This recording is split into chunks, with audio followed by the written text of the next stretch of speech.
Kilau Jakarta tidak pernah luntur bagi banyak orang yang ingin mendapatkan sumber penghidupan. Setiap tahun jumlah penduduk di Jakarta bertambah, namun hal ini tidak dibarengi dengan pembangunan perumahan yang dibangun untuk berbagai kalangan.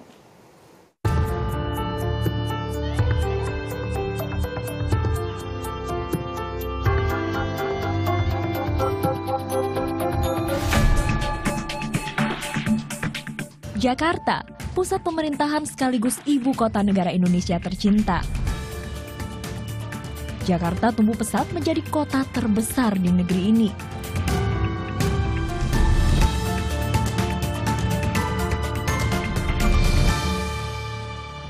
Jakarta hanya mempesona sebagai ibu kota, tapi juga pusat perekonomian. Banyak masyarakat berpindah ke kota Jakarta untuk mencari pekerjaan.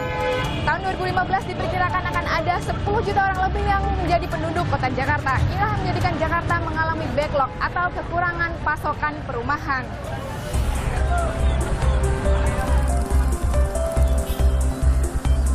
Jakarta tak hanya dihuni warga se-Nusantara, tapi juga warga dari mancanegara.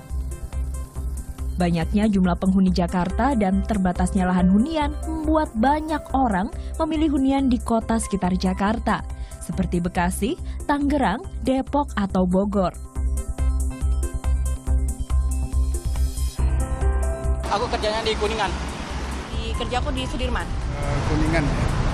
Saya di Jalan Sudirman. Rumahku di Pamulang. Saya dari Bogor. Di Bogor. Aku rumahnya Tangerang.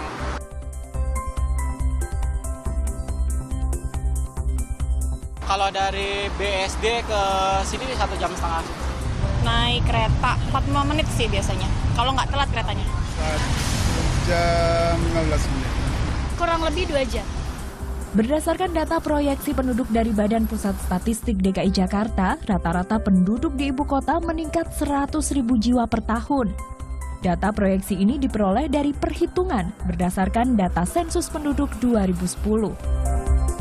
Diperkirakan pada 2015, penduduk Jakarta akan mencapai 10.177.900 jiwa.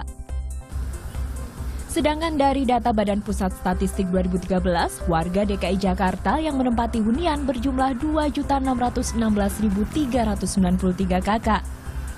Dari jumlah itu, 46,18%-nya menempati rumah milik sendiri, sedangkan 13,48%-nya kontrak dan sewa kamar 20,83%. Sisanya menumpang atau bebas sewa 2,39%. Dari data tersebut diketahui masih banyak penduduk Jakarta yang belum memiliki hunian. Terbatasnya lahan di ibu kota juga menyebabkan harga tanah di Jakarta melambung tinggi. Berdasarkan data yang dihimpun dari Indonesia Property Watch (IPW), harga tanah termahal ada di kawasan Jakarta Pusat yang berkisar antara 5,7 hingga 63 juta per meter persegi. Harga tanah tertinggi berada di Menteng. Sedangkan di Jakarta Utara harga tanah berkisar antara 5 juta hingga 29 juta per meter persegi. Jakarta Selatan 4,5 juta hingga 45 juta per meter persegi.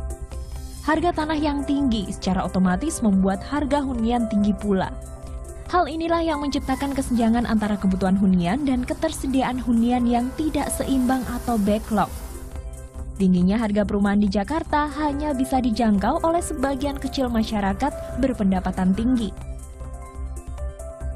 Pemerintah harus cepat-cepat mengambil tindakan strategis dengan membentuk bank tanah. Bank tanah itu dari mana? Artinya tanah-tanah milik pemerintah dikumpulkan di pooling. Bisa tanah Pemda, saya bilang, tanah BUMN bisa, tanah BUMD bisa, gitu kan. Semua tanah-tanah idle itu sesuai dengan tata ruang yang ada disiapkan untuk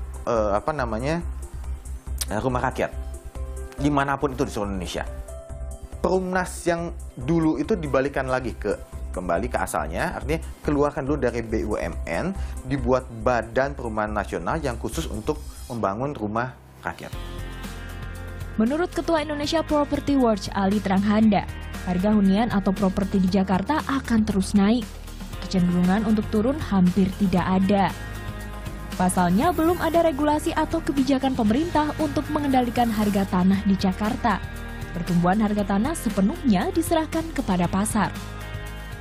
Kalau misalkan kita mau membuat menaikkan harga tanah gitu kan, pemerintah harus mempunyai bank tanah. Bank tanah itu tanah-tanah milik pemerintah gitu ya, baik itu Pemda termasuk di Pemda-Pemda yang dikoordinasikan dalam satu badan, itu yang nanti akan dibangun perumahan rakyat. Artinya tanah-tanah ini tidak akan ikut dalam mekanisme pasar. Ketika harga tanah komersial naik, pemerintah bisa mematok harga tanah ini sesuai dengan standar rumah yang akan dibangun oleh pemerintah. Ketika harga tanah terus naik hingga mencapai harga tertinggi, akan terjadi penolakan terhadap harga tanah oleh masyarakat. Mekanisme inilah yang memperlambat atau menghentikan laju peningkatan harga tanah. Pendapat mengenai pembuatan bank tanah juga disepakati oleh Sekretaris Kementerian Pekerjaan Umum dan Perumahan Rakyat, Rildo Ananda Anwar. Karena harga rumah ini kan potensi yang paling besar adalah di harga tanah. Jadi harga tanah, oleh sebab itu kalau pemerintah nanti berkonsentrasi terhadap land banking di mana pemerintah bisa mengendalikan harga tanah, otomatis harga rumah itu juga akan menurun.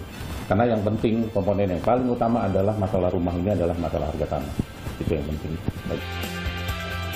Menurut Rildo, untuk mengurus bank tanah harus ada badan khusus yang dikelola oleh sejumlah kementerian.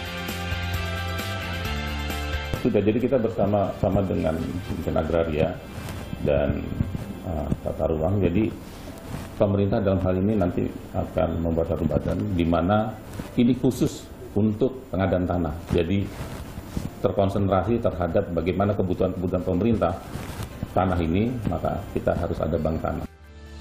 Namun pengadaan bank tanah hingga kini masih jadi wacana. Belum jelas kapan akan mulai diterapkan di negeri ini. Dengan adanya bank tanah, diharapkan harga tanah sekaligus hunian di Jakarta dapat lebih murah. Tak hanya harga yang terjangkau, namun hunian bagi masyarakat diharapkan juga dilengkapi dengan fasilitas pendukung yang mumpuni.